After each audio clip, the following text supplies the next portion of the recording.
Well, we've got a brand new segment. We're going to turn over to Professor Tazza, who's going to give us his monthly report cards. You know, back in the day when you were in primary school and your teacher would tell you how you're going, midway through the year, and you either wanted to give the report card to your parents or you kind of wanted to stuff it in the bag.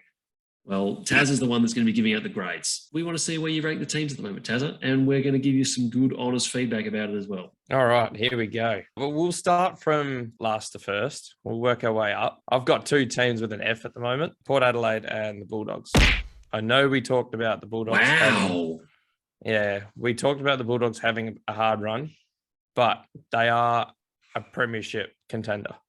If you want to be a premiership contender, you've got to win these games. Well, that's a big call, though. I mean, surely. I flirted with a D or an F. I'm ruthless. If Bulldogs are an F, Port Adelaide should be like a Z or something. If there was a Z, I'd give it to them. I would, because they've been atrocious, hapless, every other negative adjective you can think of. That's them. All right. Well, who did you settle on for a D then, if the Bulldogs didn't get it? So I've got three teams. Essendon, I've got North Melbourne, and I've got GWS. Essendon getting their first win. Hopefully for them, it's the start of things to come. But they have been fancied by a lot of people as a top 8 team. I mean, 1 and 3, they're already behind the 8 ball. They have had a tough draw to start, though. I mean, they have played Geelong, Brisbane, and Melbourne. Yeah. So, I mean, they're 3 good teams. Enough. Yeah, and that's probably why I haven't given them anything worse. But they only just got over the line against Adelaide too. Yeah, North, I mean, the spanking really doesn't help them against Brisbane. No. They were hapless there. And, I mean, GWS, we've all spoken about them as not a contender, but a top 8 fancy. I know Brody's been big on them, probably not so much anymore. No, they're shit. But, yeah, well, there you go. That's why I get the D. Moving on, I've got Adelaide as a C- at the moment.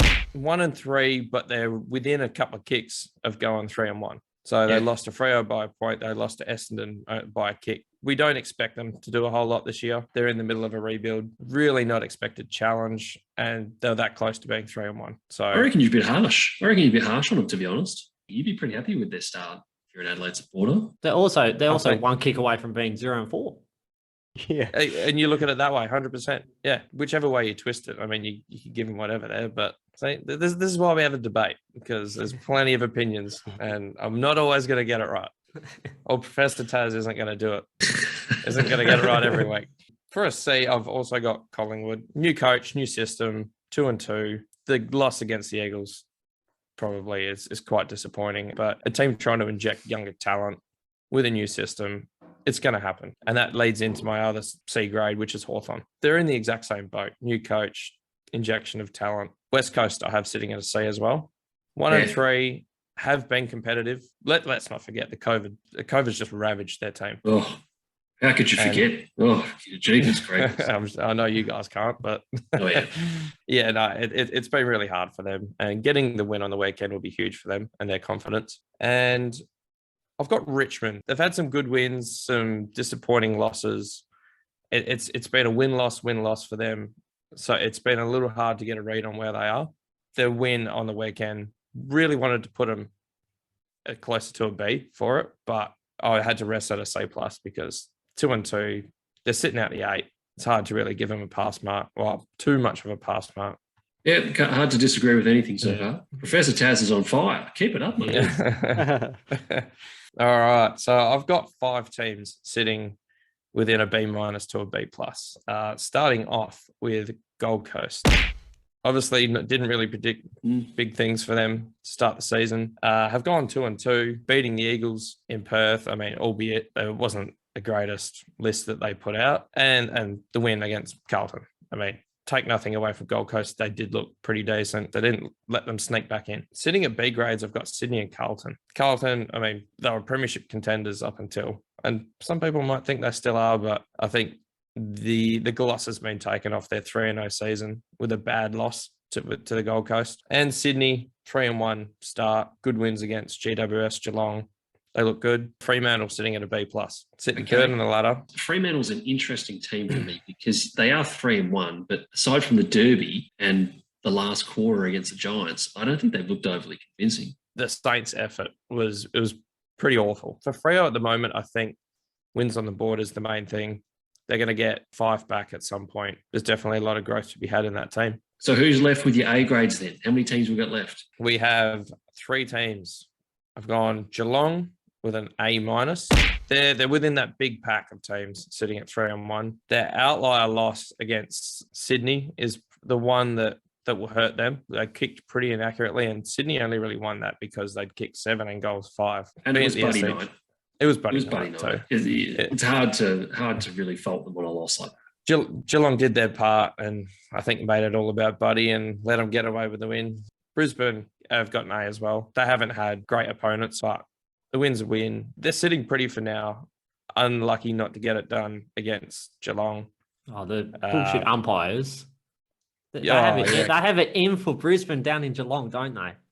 Oh, It God. just you couldn't script it. Why does it keep happening every bloody time they go down there? And so, last but not least, Melbourne are 4-0, as I'm sure Steve will love at the moment.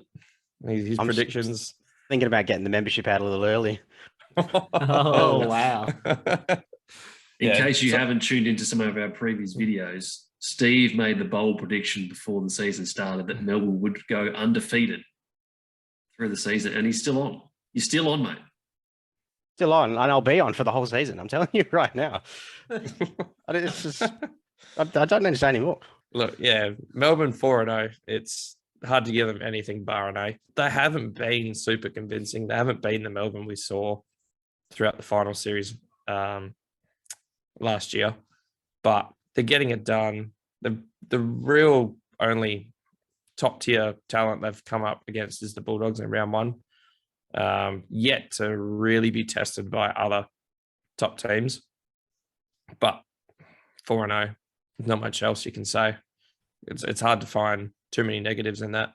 I like that. That's a good list from you. I don't think any of the teachers are coming in for a meeting. I think they're all pretty happy with where that's at. That's pretty spot on. Other than the Bulldogs, I'm not giving that one to you.